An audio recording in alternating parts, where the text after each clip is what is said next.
Assalamualaikum warahmatullahi wabarakatuh. Bismillah, alhamdulillah hamdan katsiran thayyiban barakan fi. Allahumma salli wa sallim ala Muhammad wa ala alihi wa sahbihi wa man tabi'ahum bi ihsanin ila yaumiddin, amma ba'd. Alhamdulillah, pada kesempatan kali ini sebagaimana dijadwalkan, insyaallah kita akan membahas matan Tuhfatul Atfal. Berikut syarah penjelasannya. Untuk kitab sudah kami berikan di link Telegram, begitu juga sudah dibagikan di grup WhatsApp. Silahkan dibuka kitabnya. Untuk matan ini berjumlah 61 bait, dan ini yang akan kami jajahkan dan dijadwalkan ini akan dibahas selama 4 kali pertemuan. Jadi insyaallah hari ini pertemuan pertama, dijadwalkan mungkin sekitar 40 menit. Karena selain membahas matannya, juga kita akan membahas syarah penjelasannya, dan di akhir sesi akan ada majelis pengijazahan sanadnya. Dan insyaallah antum dan antuna yang menghadirinya akan mendapatkan sanad riwayah dan diroyah. Jadi bukan hanya sanad riwayah, tetapi juga sanad diroyah, yaitu izin bagi antum dan antuna untuk mengajarkan matan Tuhfatul Atfal ini. Untuk matan Tuhfatul Atfal ini ada beberapa khilafiyah. Silahkan dilihat di halaman 10. Kami tuliskan khilafiyah di sini tujuannya, mana tahu nanti antum dan antuna mungkin mengambil sanad dari guru yang lain atau mengambil sanad dari syekh yang lain. Dan itu terkadang ada perbedaan dari periwayatan. Jadi ini kami sebutkan, dan matan yang kami jajahkan ini kami berikan nanti sanad yang paling tinggi dari sanad-sanad yang kami miliki. Karena untuk matan Tuhfa ini alhamdulillah kami memiliki beberapa jalur sanad, dan insyaallah nanti yang akan kami ijazahkan itu dari sanad kami yang paling tinggi itu antara Nazim dengan kami itu sekitar 5 orang generasi. Jadi untuk sanad Tuhfa ini yang kami ketahui sudah sampai belasan ya, sudah di atas 10, dan alhamdulillah kami mendapat setengahnya. Jadi masih berjarak sekitar 5 generasi, dan kami pastikan ini untuk antum dan antuna masih sanad yang tinggi. Jadi ini untuk di halaman 10 ini khilafiyah yang kami dapatkan dari beberapa guru kami. Dan ini ya bisa diajarkan nanti, diinformasikan, tetapi untuk yang diriwayatkan itu nanti dari jalur sanad yang paling tinggi. Baik, kita mulai pertama-tama dari biografi singkatnya dulu. Silahkan dibuka di halaman 11. Biografi singkat pengarang matan Tuhfatul Atfal. Nama lengkap pengarang matan Tuhfatul Atfal adalah Sulaiman bin Husain bin Muhammad bin Syalabi al-Jamzuri.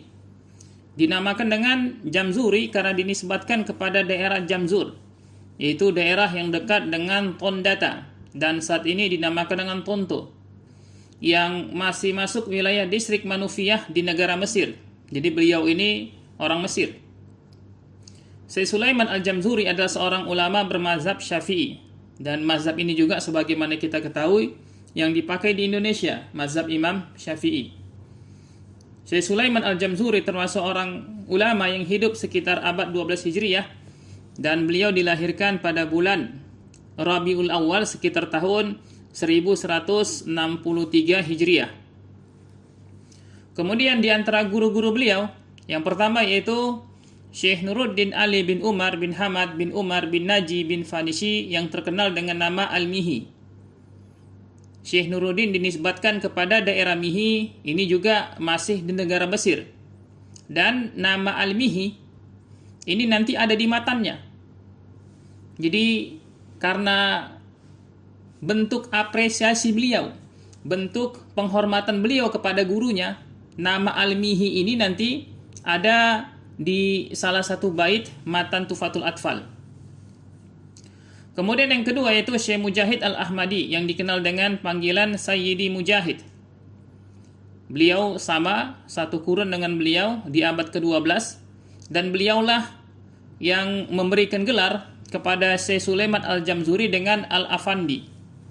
Di beberapa kitab kami ketahui Al-Afnadi, tapi ini yang lebih rajih adalah Al-Afandi. Kalau di Indonesia itu dengan nama Effendi. Jadi Effendi ini Al-Afandi diambil dari bahasa Turki. yang menunjukkan penghormatan kepada Syekh Sulaiman Al-Jamzuri. Kemudian karangan-karangan Syekh Sulaiman Al-Jamzuri, di antaranya itu nazam syair Matan Tufatul Atfal yang sedang kita bahas pada kesempatan kali ini. Kemudian Fathul Akfal bi syarhi Tufatul Atfal. Jadi ini beliau menyusun nazam dan ada syarah penjelasannya langsung bahasa Arab. Itu nama kitabnya Fathul Akfal bi syarhi Tufatul Atfal. Dan alhamdulillah kami juga memiliki sanadnya untuk kitab syarah penjelasannya. Kemudian yang berikutnya Manzumah fi riwayah Imam Warash. Kemudian Fathur Rahman bi syarhi Kanzul Ma'ani fi qiraati Sabai.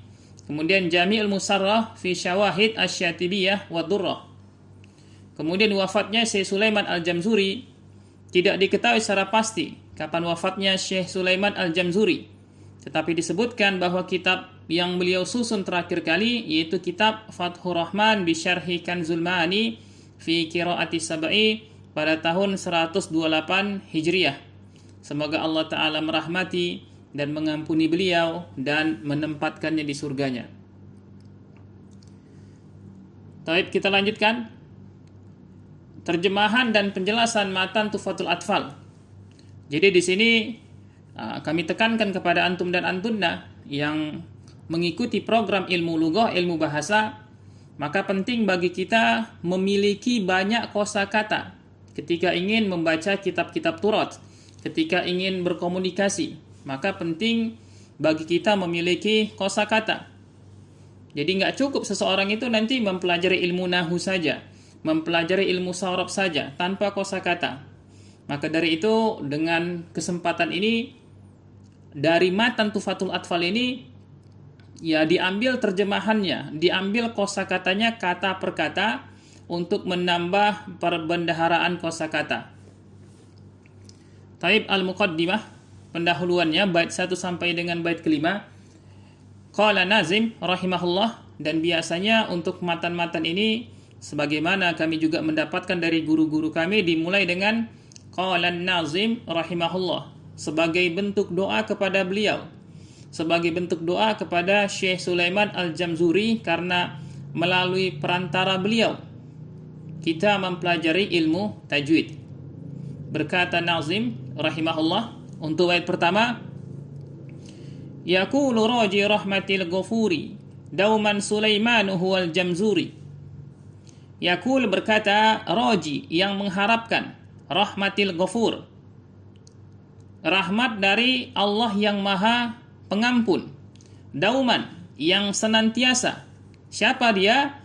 Sulaiman huwal Jamzuri, yaitu Sulaiman beliau berasal dari Jamzur. Ini kalau terjemahan secara literlek, tapi kalau terjemahan secara makna itu sudah kami sebutkan di bahagian bawahnya. Jadi terjemahan itu ada nanti dia per makna sesuai dengan susunan tata bahasa Indonesia, ya bisa diterjemahkan secara perkata. Yaqulu berkata, roji yang mengharapkan rahmat, kemudian al-ghafur, Allah yang maha pengampun, dauman selalu, Sulaiman huwa, yaitu beliau berasal dari Jamzur. Kemudian bait kedua, alhamdulillahi musalliyan ala Muhammadin wa alihi wa man tala. Segala puji bagi Allah seraya musalliyan ala Muhammad, seraya bersalawat kepada Nabi Muhammad sallallahu alaihi wasallam wa alihi dan keluarganya. Kemudian wa man tala, dan siapa yang mengikuti beliau. Kemudian bait ketiga, wa ba'du hazan nazmu lil muridi fin nuni wat tanwini wal mududi. Dan yang berikutnya, hazan nazmu lil murid, ini adalah nazam ataupun untaian syair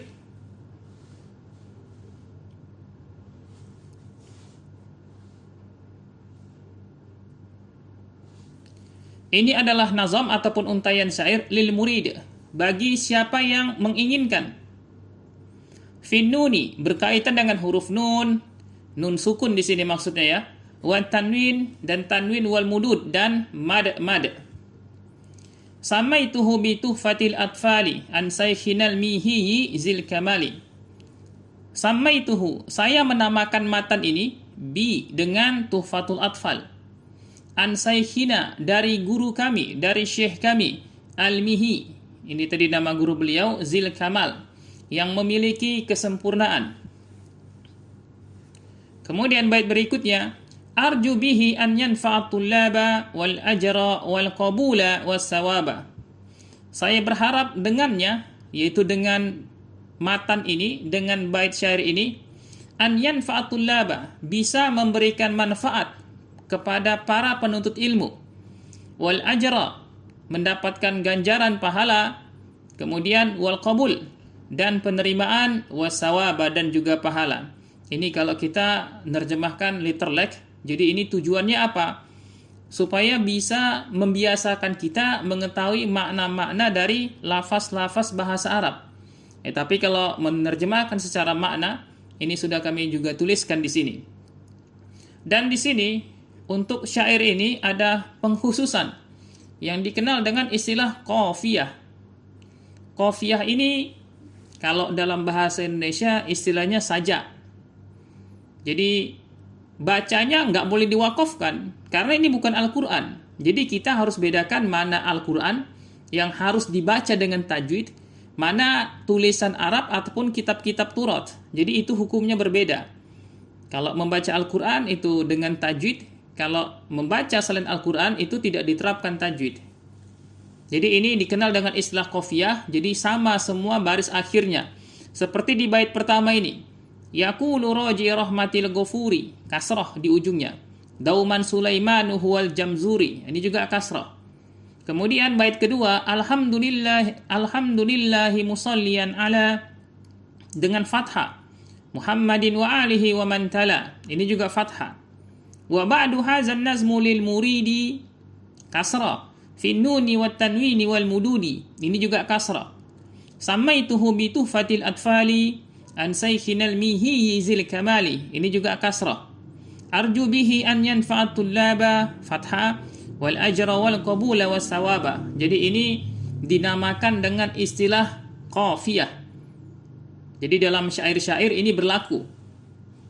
Jadi bacanya jangan diwakafkan, dan ini setahu kami di YouTube banyak ya cara pembacaan, cara pelafalan dari matan Tuhfatul Atfal ini. Kemudian untuk syarah penjelasannya, bait pertama sampai bait kelima, berkata Syekh Sulaiman Al-Jamzuri, orang yang selalu mengharapkan rahmat dari Al-Ghafur, yaitu Allah yang Maha Pengampun, lagi Maha Penyayang, yang senantiasa mengampuni dan menerima taubat para hambanya. Jadi inilah Allah Subhanahu wa Ta'ala. Betapa banyak pun dosa kita, selama kita masih meminta ampunan, maka Allah akan mengampuni dosa-dosa kita. Jadi ini sangat berbeda dengan manusia ya. Terkadang manusia ini begitu banyak kebaikan kita, sampai beribu-ribu kebaikan kita, hanya dengan satu kesalahan itu bisa hilang, bisa sirna semua kebaikan itu. Ya itulah manusia. Tapi kalau dengan Allah Subhanahu wa Ta'ala, beribu-ribu pun dosa kita, dengan satu istighfar, dengan satu taubat nasuha, maka Allah mengampuni dosa-dosa kita. Kemudian semoga salawat dan salam selalu tercurahkan atas Nabi Muhammad sallallahu alaihi wasallam. Jadi di sini termasuk keutamaan majelis ilmu, ketika disebutkan nama Rasulullah, maka kita bersalawat kepada beliau. Sampai dikatakan, cukuplah keberkahan dari suatu majelis ilmu itu, ketika disebut nama beliau, maka kita mengucapkan salawat. Itu sudah cukup keberkahan didapat. Jadi semoga salawat dan salam selalu tercurahkan atas Nabi Muhammad sallallahu alaihi wasallam dan keluarganya dan siapa yang mengikutinya. Maka untaian syair yang tersusun ini dibuat untuk siapa saja yang ingin mengetahui pembahasan ilmu tajwid yang berkaitan dengan hukum nun sukun, tanwin, dan mad, serta beberapa hukum-hukum tajwid penting lainnya. Kemudian Syekh Sulaiman Al-Jamzuri menamakan untaian bait syair ini dengan nama Tuhfatul Atfal. Kata tuhfa sendiri artinya hadiah atau sesuatu yang berharga. Dan yang dimaksud dengan atfal adalah bentuk jamak dari kata tifl. Jadi tiflun jamaknya atfal, yaitu anak-anak yang belum balik ataupun orang-orang yang masih pemula dalam mempelajari ilmu tajwid, walau berapapun usia mereka. Kemudian Syekh Sulaiman Al-Jamzuri memperdalam ilmu tajwid dari guru beliau, yaitu Syekh Nuruddin Al-Mihi, yang nama guru beliau juga disebutkan pada matan Tufatul Atfal. Ini bentuk apresiasi beliau, bentuk penghormatan beliau kepada gurunya. Yang menurut Syekh Sulaiman Al-Jamzuri, guru beliau yaitu Syekh Nuruddin Al-Mihi memiliki keutamaan dan keluasan ilmu dalam bidang ilmu tajwid. Adapun sebagian ulama mengartikan zil kamal itu seseorang yang memiliki keindahan dalam kepribadian dan akhlak yang baik. Kemudian pada bait kelima, Syekh Sulaiman Al-Jamzuri berharap untaian syair matan Tufatul Atfal ini bisa memberikan manfaat terhadap para penuntut ilmu, baik yang masih pemula maupun yang sudah menguasai ilmu tajwid. Sebagaimana Syekh Sulaiman Al-Jamzuri juga berharap dengan untaian syair matan Tufatul Atfal, beliau juga mendapatkan ganjaran pahala dan usaha beliau diterima sebagai bentuk amal soleh yang diterima di sisi Allah Subhanahu wa Ta'ala. Kemudian terjemahan bait berikutnya, ahkamun nuni sakinati wa tanwin, hukum-hukum nun sukun dan tanwin. Ini kami menerjemahkan secara literlek untuk membantu antum dan antuna memahami kosakata bahasa Arab. Adapun terjemahan maknanya ini sudah kami sebutkan juga ya di kitab ini. Untuk bait ke-6, linuni intaskun walit tanwini arba'u ahkamin fakhus tab'ini. Untuk huruf nun, jika disukunkan dan juga tanwin, arba'u ahkam, ada 4 hukum. Fakhus tab'ini, maka ambillah penjelasanku. Fal awwalul izharu qabla ahrufi lil halqi sittun rutibat fal ta'rifi. Maka yang pertama yaitu al izhar qabla ahrufi lil halqi, sebelum huruf-huruf tenggorokan, al halaqa, huruf-huruf tenggorokan, sittun, ada 6, rutibat, yang tersusun, fal ta'rifi, maka hendaklah engkau mengetahuinya. Jadi di sini ada lam ta'lil. Fal ta'rifi, hendaklah engkau mengetahuinya. Ini asalnya fal ta'rif ya. Ini fa-nya sukun. Karena itu ada lam. Makanya kami sebutkan ini qafiyah. Jadi ada hal-hal yang diperbolehkan dalam pembuatan syair. Ada mizannya, ada timbangannya. Makanya di sini menjadi fal ta'rifi. Walaupun seharusnya ini kasrah dia, fal ta'rif. Kemudian bait ke-8, hamzun faha'un summa ainun ha'u muhmalatani summa ghainun kha'u, yaitu huruf hamzah, lalu huruf ha, kemudian huruf ain, kemudian huruf ha muhmalatan. Muhmalatan ini artinya yang diabaikan. Apa yang diabaikan?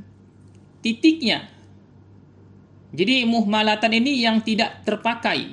Maksudnya tidak memakai titik. Kenapa? Karena kalau ain pakai titik jadi ghain.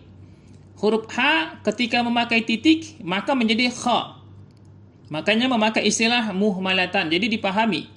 Muhmalatan ini artinya yang diabaikan titiknya. Summa ghainun kha'u. Kemudian huruf ghain dan huruf kha. Kemudian bait ke-9. Wasani idghamun bi sittatin atat fi yarmuluna indahum qad sabatat. Yang kedua, idgham bi sittatin atat, dengan 6 huruf yang datang. Fi yarmulun, pada lafaz yarmulun. Indahum, menurut mereka. Ini maksudnya hum kembali kepada para ulama. Menurut mereka, para ulama, qad sabatat, sungguh telah ditetapkan. Kemudian lakinnaha kismani kismun yudghama fihi bi gunnatin biyanmu ulima. Akan tetapi huruf-huruf tersebut kisman, terbagi 2 macam. Kismun yudghama fihi bi gunnah. Satu bagian itu diidghamkan atau dileburkan, satukan hurufnya. Qismun yudghama fihi bi gunnatin, padanya terdapat gunnah. Biyanmu ulima, yaitu terdapat pada lafaz yanmu, ada 4 huruf. Yanmu, ya, nun, mim dengan waw. Ulima ini telah diketahui. Illa iza kana bi kilmatin fala tudagim ka dunya summa sinwanin tala. Kecuali apabila kedua huruf tersebut, yaitu nun sukun dengan salah satu huruf idgham, bi kilmah, berada dalam satu kata. Fala tudagim, maka jangan engkau idghamkan. Ka dunya, seperti lafaz dunya, summa sinwanin tala, kemudian lafaz sinwan ini dibaca dengan tanpa dengung. Wasani idghamun bi ghairi gunnah fil lami warra summa karirannah, dan yang kedua yaitu idgham bi ghairi gunnah, dengan tanpa dengung. Fil lami, pada huruf lam, warra, pada huruf ra, summa karirannah, kemudian karirannah, ucapkanlah dengan takrir ataupun bergetar. Jadi salah satu sifat yang terdapat pada huruf ra ini adalah takrir, dan itu hanya 2 kali getaran saja. Wasalisul iklabu indal ba'i miman bi gunnatin ma'al ikhfa'i, dan yang ketiga yaitu iklab. Ketika berjumpa dengan huruf ba, miman, berubah menjadi huruf mim, pengucapannya dibaca berubah menjadi huruf mim, bigunna, dengan gunnah, dengan dengung, ma'al ikfa'i, yang disertai dengan bacaan samar. Warabi'ul ikfa'u indal fadili minal hurufi wajibun lil fadili. Yang keempat yaitu ikfa. Ketika al-fadili minal huruf, sisa dari huruf-huruf.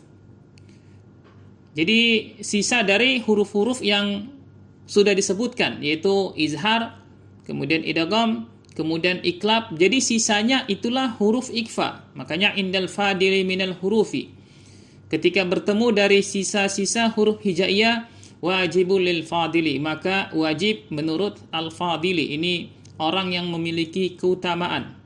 Maksudnya yaitu para ulama qiraat. Fi khamsatin min ba'di asrin ramzuha fi kilmi hadzal baiti qad dhammantuha. Yaitu pada 5 min ba'di asrin ramzuha. Jadi 5 tambah 10 berarti ada 15 huruf ramzuha. Rumusnya, jadi rumus itu diambil dari bahasa Arab ya. Makanya ramzuha, rumus. Ramzuha fi kilmi hadzal baiti qad dhammantuha. Rumusnya apa? Pada bait ini yang telah aku kumpulkan. Bait yang mana? Bait yang ke-16, yaitu sif za sana kam jada syakhsun qad sama dum tayyiban zid fi tuqan do zalima. Jadi kalau artinya sebagaimana yang kami sebutkan, hiasilah dirimu dengan sifat yang terpuji. Betapa banyak orang yang mulia karena akhlak yang tinggi. Senantiasalah berakhlak yang baik. Zid fi tuqa, tingkatkan ketakwaan. Da zalima, hentikanlah atau tinggalkanlah orang yang zalim. Jadi 15 huruf ini terdapat di awal-awal ya, bukan semuanya.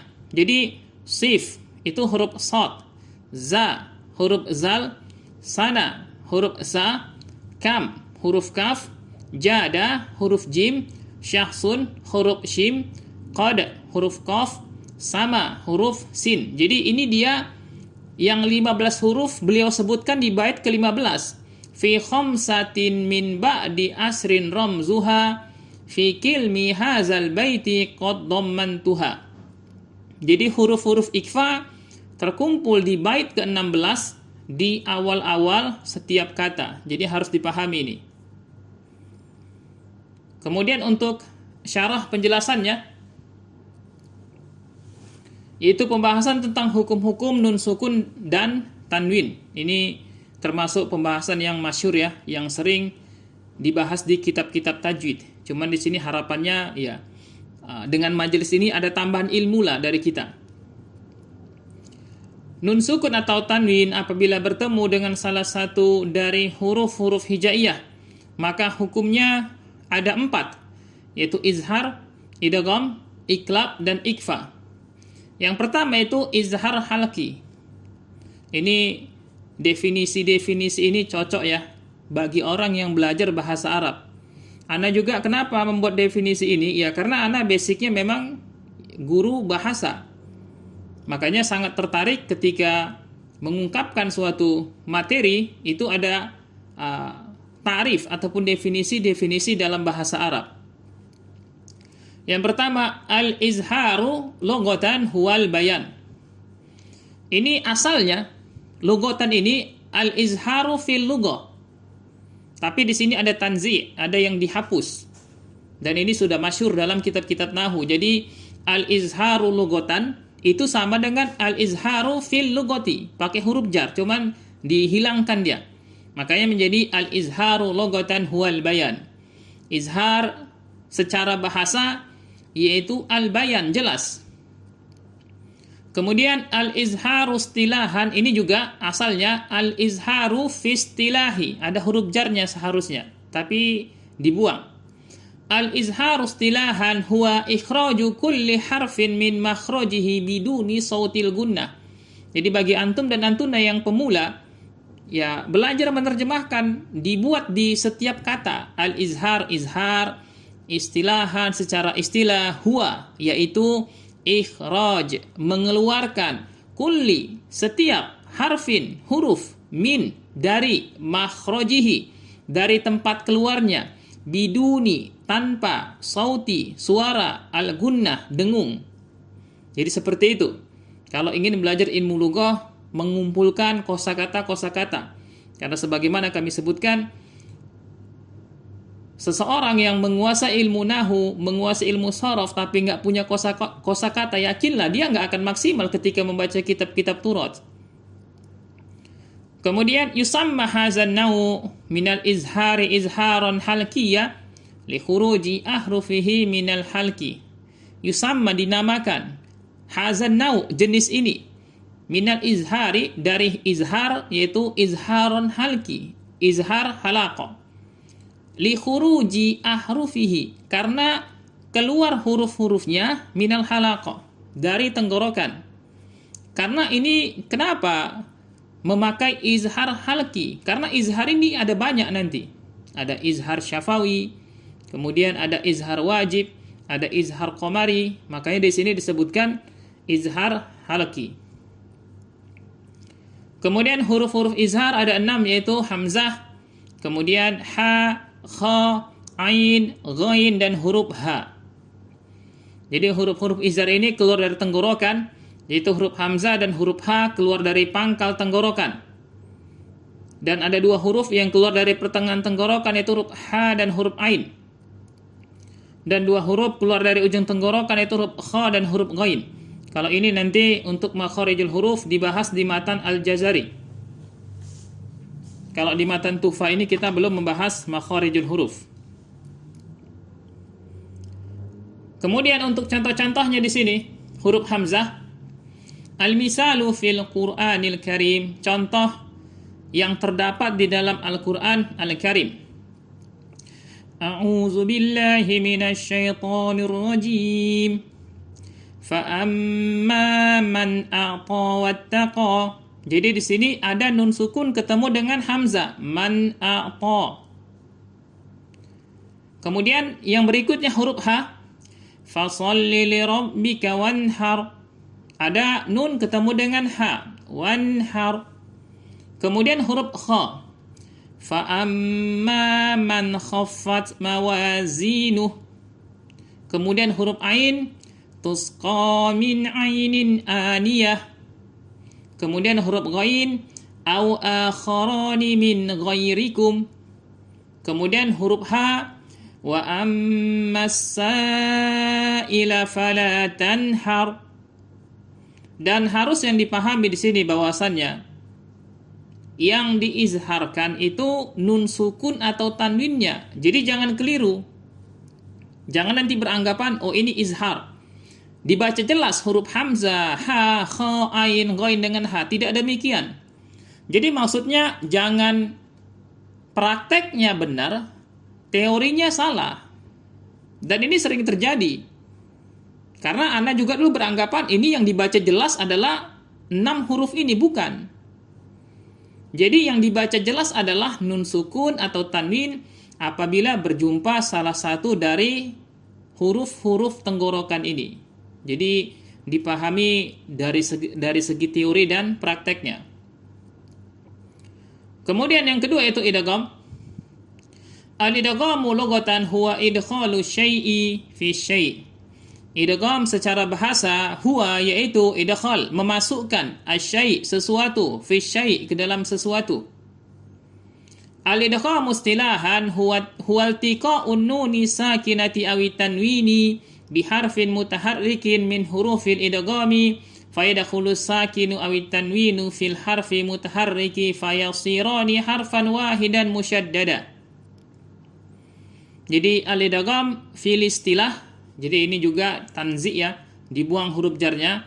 Idgham secara istilah huwa yaitu iltiqa, bertemunya nun as-sakinah, nun sukun, awi tanwini atau tanwin, biharfin dengan satu huruf mutaharrik yang berharokah, min dari huruf-huruf al-idgham, idgham. Fayadakhulu, maka masuklah as-sakin sukun, awit tanwin atau tanwin fil harfil mutaharrik pada huruf yang berharokah, fayasironi, maka keduanya berubah menjadi, yasiron itu berubah menjadi, soro yasiru, fayasironi harfan, satu huruf, harfan wahidan, ini litakid, musyaddada, yang bertasdid, maka keduanya menjadi satu huruf yang bertasdid. Dan huruf idgham ini ada 6, yaitu huruf ra, lam, mim, nun, waw, ya. Kalau di matan tadi terkumpul pada lafaz yarmulun.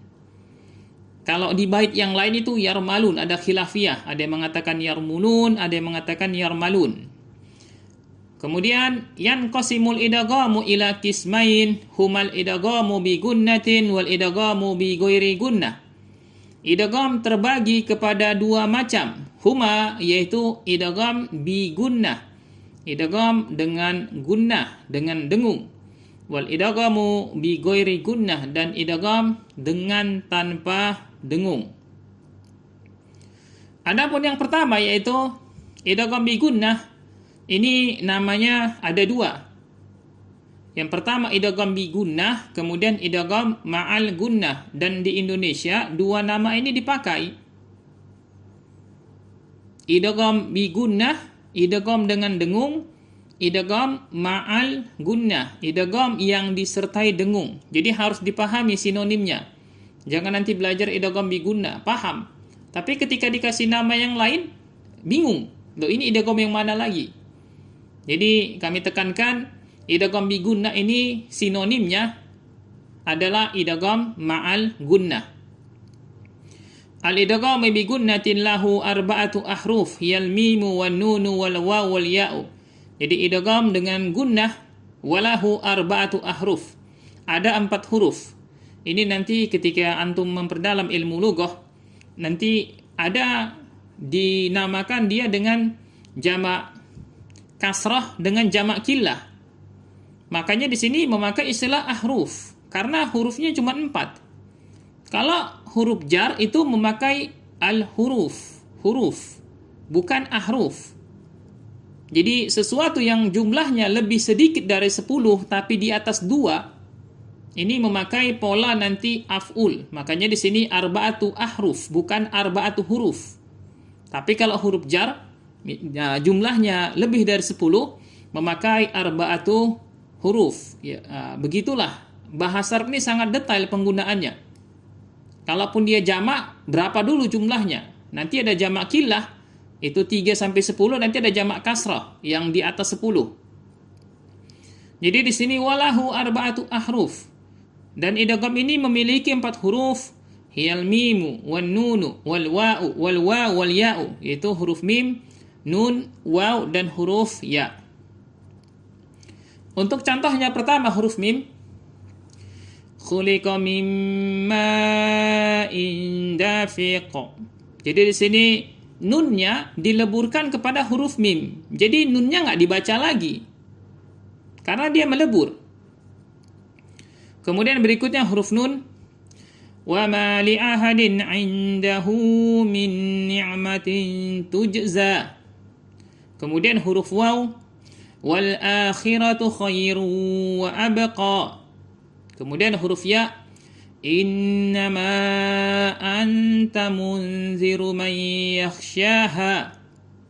Jadi ini untuk idgham bi gunnah atau idgham ma'al gunnah. Kecuali apabila nun sukun dan huruf-huruf idgham berada dalam satu kata, maka tidak diidghamkan. Tadi sudah disebutkan di matan, illa bi kilmatin fala tudghim kadunya summa sinwanin tala. Beliau hanya menyebutkan 2 contoh saja, dunya summa sinwanin. Tapi di sini kami sebutkan ada 4. Ada lafaz dunya, ada lafaz bunyan, ada lafaz sinwan, dan ada lafaz kinwan. Jadi 4 kata ini itu tidak diidghamkan tetapi dibaca dengan izhar, yang dinamakan dengan izhar mutlaq ataupun izhar wajib. Untuk contoh-contohnya di sini di surah Al-Imran ayat 185. Wa mal hayatud dunya illa mata'ul ghurur. Jadi ad-dunya bukan ad-duya. Begitu juga contoh berikutnya di surah As-Saff ayat 4. Innallaha yuhibbul ladzina yuqatiluna fi sabilihi saffan ka'annahum bunyanum marsus. Jadi bunyan bukan buyan. Begitu juga lafaz sinwan di surah Ar-Ra'd 2 ayat 4 dan lafaz kinwan di surah Al-An'am ayat 99. Jadi ini semua karena berada dalam satu kata maka tidak diidghamkan tetapi dibaca izhar dengan izhar mutlak ataupun izhar wajib. Kemudian berikutnya idgham bi ghairi gunnah, dan ini namanya lebih banyak lagi. Yang pertama idgham bi ghairi gunnah, kemudian idgham bila gunnah. Ini 2 nama yang masyhur dipakai di Indonesia. Idgham bi ghairi gunnah, idgham bila gunnah, kemudian idgham bidunil gunnah, kemudian idgham bi hasfil gunnah, kemudian idgham bi adamil gunnah. Jadi ada 5 nama yang kami ketahui untuk idgham bi ghairi gunnah ini. Kami ulangi, idgham bi ghairi gunnah, idgham bila gunnah, idgham bidunil gunnah, idgham bi hasfil gunnah, idgham bi adamil gunnah.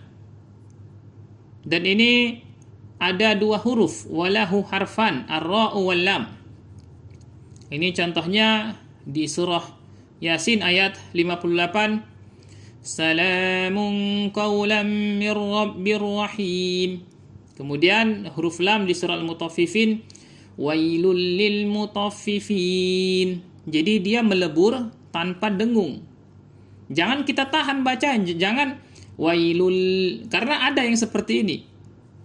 Karena dia belum mutskin pemahamannya, dibacanya ditahan, didengungkan, dileburkan dan ditahan. Wailul, jadi tidak demikian. Yang benar itu hanya dileburkan saja tetapi tanpa dengung.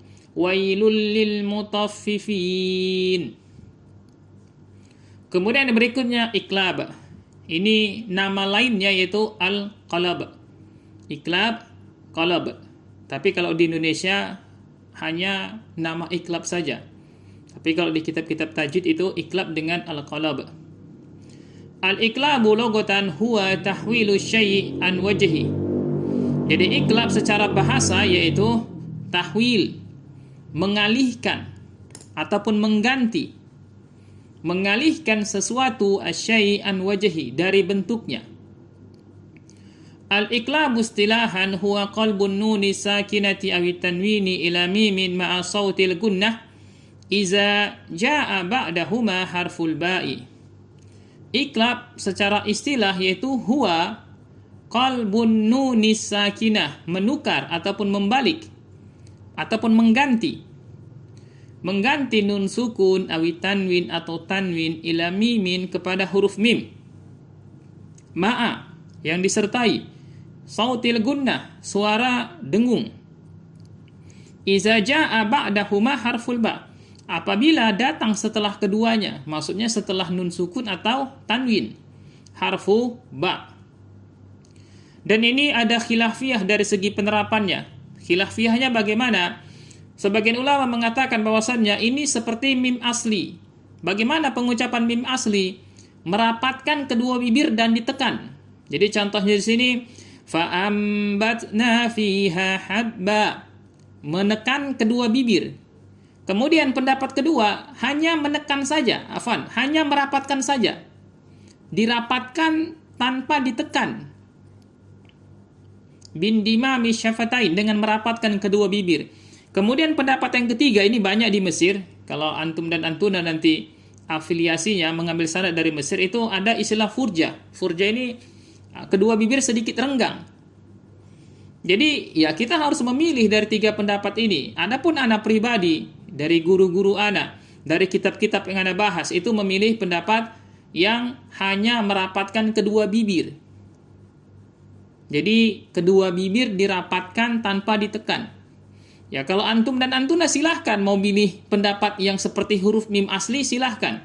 Mau memilih pendapat dengan istilah furjah tadi, dengan kedua bibir sedikit renggang, silahkan. Tapi ya kita harus punya hujjah, harus punya dalil. Kenapa sih kita harus lebih memilih pendapat ini?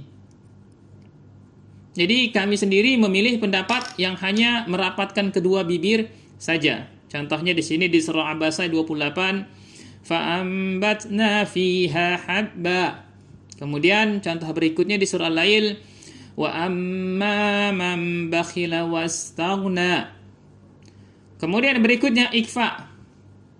Al-ikfa lughatan huwa sitr. Ikfa menurut bahasa itu as-sitr, menutupi ataupun menyamarkan. Kemudian secara istilah, al-ikfa istilahan huwa nutuku bin nuni sakinati awi tanwini ala halatin bainal izhari wal idghami min ghairi tasdidin ma'a baqa'il gunnati iza ata ba'da nuni sakinati awi tanwini harfun min hurufil ikfa'i. Jadi ikfa ini sama ya, sebagaimana kami sebutkan asalnya fi istilah, ada huruf jar tapi tanzi, dibuang dia. Al-ikfa istilah secara istilah huwa, yaitu an-nutuk, pengucapan nun as-sakinah yang sukun, awit tanwini atau tanwin, ala pada halatin keadaan, bainal izhari di antara izhar, wal idghami dan idgham, min ghairi tasdidin tanpa tasdid, ma'a baqa'il gunnah yang disertai menetapkan gunnah, iza ata ba'da nuni sakinah apabila datang setelah nun sukun, awit tanwin atau tanwin, harfun satu huruf, min hurufil ikfa, dari huruf-huruf ikfa. Ini memakai huruf. Kalau tadi idgham memakai ahruf. Kenapa ini memakai huruf? Karena huruf ikfa ada 15. Jadi diistilahkan dengan jamak kasrah. Jadi kalau antum dan antuna yang sedang mendalami ilmu lughah, ini sangat bermanfaat. Harus dipahami, jamak itu nanti jamak taksir nggak selalu berhenti di situ. Dibagi lagi dia. Ada jamak taksir, jamak kilah, itu jumlah 3 sampai 10. Nanti ada jamak taksir, jamak kasrah, bilangan 3 hatta la nihayata laha, sampai tidak ada batasannya. Di atas 10 biasa memakai wazan fu'ul. Maka di sini memakai min hurufil ikfa'i. Kemudian untuk contoh-contohnya di sini, yang pertama huruf ta, wala antum abiduna ma a'bud. Jadi di sini pengucapannya bainal izhari wal idgham, antara idgham dan izhar. Kalau di kitab yang lebih tinggi pembahasannya, ini masuk kepada huruf-huruf far'iyah, huruf-huruf cabang. Kemudian huruf sa, fa'amma man sakulat mawazinuh, man sakulat, Jadi antara pengucapan huruf nun dan huruf za. Jadi disamarkan pengucapan nun sukunnya, bukan pengucapan huruf sa yang disamarkan. Jadi harus dipahami ini. Kemudian huruf jim, allazi at'amahum min ju'.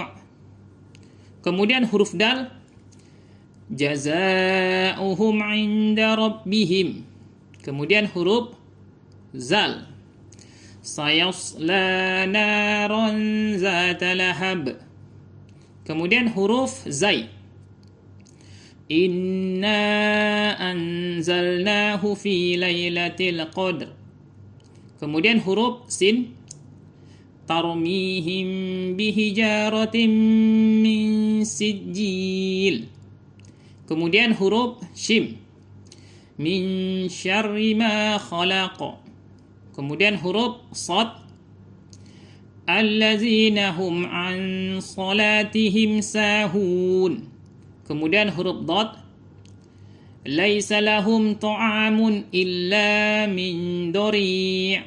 Kemudian huruf ta, la tarkabunna tabaqan an tabaq. Kemudian huruf za, falyanzuril insanu mimma khuliq. Kemudian huruf fa, wa takunul jibalu kal ihnil manfush. Kemudian huruf qaf, fiha kutubun qayyimah. Kemudian huruf kaf, nasiyatin kasibatin khati'ah. Jadi ini 15 contoh dari huruf-huruf ikfa. Taib, ini untuk bait berikutnya, insyaallah kita lanjutkan di pertemuan berikutnya. Ini sebelum kita cukupkan, silahkan mungkin ada antum dan antuna yang ingin bertanya. Tafadhal. Sudah dibuka untuk mikrofonnya. Silahkan. Bismillah. Assalamualaikum warahmatullahi wabarakatuh. Waalaikumsalam warahmatullahi wabarakatuh. Ya, tafadhal akhi. Ini dari siapa? Rivaldi. Ya. Untuk memberikan ijazah kepada murid-murid itu, apakah ada persyaratan khusus? Kalau misalkan Al-Quran, apakah harus 10 qiraat dulu atau hanya hafaz aja udah bisa atau gimana? Ya, itu aja. Taib, untuk ijazah ini jenisnya banyak ya. Nanti insya Allah mungkin kalau antum dan antun yang ikut ilmu lughah, nanti dibahas, nanti ada pembahasan ilmu hadis, bagaimana seseorang itu bisa menurunkan sanad. Tapi pada kesempatan kali ini yang kami sebutkan, cara mendapatkan sanad itu yang pertama itu bisa dengan ijazah, dan itu sah. Dengan ijazah itu tanpa dibacakan, langsung saja dijajahkan. Saya ijazahkan ajastukum, ini kitab apa disebutkan, ataupun istilah ijazah ammah. Ini lebih hebat lagi ijazah ammah ini, dan ini yang dicari-cari para penuntut ilmu. Kenapa? Jadi misalkan ada seorang syekh, dia punya ratusan karangan. Kalau ulama-ulama dulu banyak karangannya ya. Kalau orang sekarang kan tidak sebanyak ulama-ulama dulu karangannya. Jadi misalnya ada seorang syekh memiliki ratusan karangan lah. Ketika dia memberikan ijazah ammah, itu otomatis semua karangan gurunya bisa dia riwayatkan. Ini namanya ijazah ammah. Dan biasanya para masyayikh ada yang seperti ini, ada tapi jarang. Biasanya yang sudah tua-tua, supaya terwarisi, ada regenerasi ilmunya, itu memakai ijazah ammah. Itu yang pertama. Kemudian ijazah biasa, jadi tinggal disebutkan kitabnya, kami ijazahkan kitab ini kepada antum, ya sudah, cuma disebutkan namanya. Itu yang kedua, dengan cara ijazah biasa. Kalau tadi kan pertama ijazah ammah. Kemudian yang ketiga, itu dengan cara simaan. Dengan simaan, ini yang sering dipakai ya, dan ana banyak dapat yang simaan ini dengan para masyayikh yang online itu biasa simaan. Jadi simaan misalkan matan tufah ini dibacakan bait pertama sampai ke 61, sisanya hanya dibacakan langsung dengan lafaz ijazah. Dengan izin dari gurunya boleh meriwayatkan. Ini yang paling sering yang kami dapati juga, dan kami juga dulu sering seperti ini. Itu namanya ijazah simaan, majelis sama'i namanya. Jadi paham nggak paham ya tetap dapat ijazah, dan itu sah. Kemudian yang berikutnya itu ada namanya ijazah qiraah. Jadi kalau ijazah qiraah itu muridnya baca, gurunya nyimak. Ini biasanya murid-murid yang khusus ini. Memang dia berinteraksi dengan gurunya. Tapi kalau yang kami katakan yang simaan tadi, ini biasa di majelis-majelis umum. Kemudian dengan cara mengirimkan kitabnya. Jadi mukatabah dengan cara ijazah langsung, dengan mengirimkan kitabnya atau dengan menuliskan ijazahnya, ini mukatabah, dan itu boleh. Kemudian kalau untuk antum katakan tadi Al-Quran dengan ini, jadi itu nanti ada izin tergantung dari mujiznya, ada izin dia hanya meriwayatkan saja. Jadi sanad ini supaya terus menerus sampai regenerasi berikutnya itu dengan namanya sanad qiraah. Kemudian yang kedua sanad iqra atau diroyah. Jadi seorang guru atau seorang syekh memberikan izin kepada muridnya mengijazahkan sanad dan mengajarkannya kembali. Dan ini insya Allah yang kita dapatkan nanti di sesi terakhir. Ya dengan harapan ya antum dan antuna ya paham dulu materinya. Jadi itu dengan ijazah sanad qiraah wa iqra atau sanad riwayah dan diroyah. Jadi izin meriwayatkan matan dengan izin mengajarkannya. Jadi itu sesuatu yang beda. Adapun kalau sanad Al-Quran ini lebih ketat ya, nggak seperti sanad hadis ini. Ataupun sanad matan, kalau sanad matan itu ya bisa langsung diijazahkan. Tapi kalau Al-Quran itu nggak boleh, ataupun nggak bisa. Jadi harus dites dulu bacaan muridnya. Ini bacanya bagus atau enggak, tajwidnya benar atau enggak. Baru boleh diijazahkan oleh gurunya. Dan itu tidak harus langsung 10 qiraat. Ijazah sanad per juz itu ada. Al-Fatihah saja, ataupun hanya juz 30 saja, itu boleh. Tapi itu kami katakan nggak serta-merta langsung bisa diijazahkan. Jadi harus bacaan muridnya dites dulu. Dan ya nggak harus sampai 10 qiraat sih. Al-Fatihah saja bisa, juz 30 saja bisa, per juz bisa, ataupun hanya riwayat hafaz kalau di Indonesia yang sering dipakai. Jadi itu tadi dari kami. Untuk ijazah ini banyak macamnya. Kalau yang kita ini majelis diroyahnya, jadi bukan hanya sanad riwayah tapi diroyah, dan nanti di akhir insya Allah dapat sanad qiraah wa iqra. Adapun sanad Quran tadi itu biasanya ada ujian, ada imtihannya, muridnya membaca, kemudian disimak gurunya, ini layak nggak dapat sanad. Dan sanadnya itu tergantung izin dari gurunya. Ini muridnya sanad meriwayatkan saja untuk dirinya atau sanad iqra. Sanad iqra itu dia dapat sanad dan dia boleh menurunkan kepada muridnya. Karena ada sanad qiraah saja, dia tetap dapat sanad dari gurunya, tapi dia tidak boleh menurunkan karena mungkin bacaannya kurang bagus, harus ditahsin kembali. Taib, itu mungkin dari kami, wallahu alam bishawab. Taib, yang lain silahkan.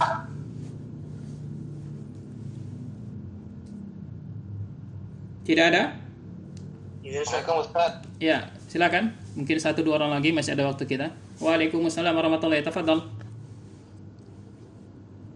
Saya Sepri Ustaz. Ya, silakan. Bertanya Ustaz. Ya. Kan kalau saya itu ngaji kan di kampung ya Ustaz ya. Jadi belum tahu gitu hukum secara detail kan. Mengenai ikhfa ini Ustaz. Ya. Kan kalau di kampung saya itu kan diajarkan ikhfa ini terbagi menjadi 3 Ustaz ya. Ada ikhfanya yang akrab sama satu lagi Ustaz ya. Apakah tapi kan di sini tidak disinggung mengenai itu Ustaz. Apakah boleh kita membaca ikhfa menyamarkan itu sama gitu semua Ustaz, dengan semua huruf-hurufnya gitu Ustaz? Tidak terbagi menjadi 3 itu Ustaz. Ya, itu aja. Taib, ya, untuk istilah-istilah ini kan kami katakan ada ijtihad ya, termasuk ilmu tajwid ini ijtihad juga. Kenapa? Zaman Rasulullah tuh nggak ada ilmu tajwid. Zaman sahabat, tabi'in itu nggak ada. Antum cari kitab pun nggak ada. Untuk istilah ilmu tajwid nih, ilmu tajwid ini perintisnya atau pencetusnya itu Imam Abu Muzahim Al-Haqqani. Itu yang terkenal dengan istilah Manzumah Ra'iyah Al-Haqqani. Itu masa tabi'ut tabi'in, mau masuk ke 400 Hijriah, kan sudah sangat jauh dari Rasulullah, sudah 300 tahun lebih. Beliau itu pun di situ istilahnya masih belum ilmu tajwid. Namanya adalah husnul ada. Jadi istilah ilmu tajwid ini termasuk istilah-istilah yang baru. Jadi sama seperti antum katakan tadi, ab'ad, aqrab, ini mungkin ijtihad dari ulama-ulama mutaakhirin. Karena ulama juga kan ada ulama mutaqaddimin, ada ulama mutaakhirin. Dan kami tidak mendapati istilah-istilah ini di kitab-kitab ulama mutaqaddimin, termasuk di syarah Tuhfah ini. Ini kan kami sebutkan di matan Tuhfatul Atfal ini ada syarahnya langsung disusun oleh Nazim. Itu kitab matan Fathul Akfal. Ini langsung Syekh Sulaiman Al-Jamzuri. Dan kami tidak mendapati istilah ada ikfa, aqrab, ab'ad. Itu kami tidak mendapati. Maka dari itu ya kami tidak menyebutkan. Intinya yang kami ajarkan itu pendapat-pendapat yang lebih masyhur. Itu dia tadi. Jadi intinya istilah-istilah ini ijtihad, dan terkadang ijtihad itu ya belum tentu diterima oleh semua ulama. Sama seperti kami katakan kalau antum tadi berbicara tentang ikhfa, itu nanti ada juga nanti tentang al-qalqalah. Ada qalqalah asghar, ada qalqalah ausat, ada qalqalah kubro dan sugro, sampai dibagi-bagi. Dan itu kami tidak mendapati juga. Ada asghar, ada akbar, ada ausat, itu nggak ada juga qalqalah seperti itu. Tapi ada mungkin ulama berijtihad dalam hal ini. Jadi kembali lagi kita mengikuti pendapat ulama mana yang lebih kita yakini. Sampai saat ini ya kami sendiri tidak mendapati ataupun kitab-kitab Turat ya belum sampai ilmunya kepada kami untuk pembagian dari ikhfa ini. Apakah mana yang akrab, mana yang abad. Allah alam bisawab. Ya. Taib. Terima kasih Ustaz. Nanti insya Allah mungkin antum dan antuna yang belum sampai untuk pertanyaannya silakan japri ke nomor anak pribadi. Ini sudah selesai waktu kita cukupkan dengan doa kafaratul majlis. Subhanakallahumma bihamdik asyhadu an la ilaha illa anta astaghfiruka wa atubu ilaik. Assalamualaikum warahmatullahi wabarakatuh.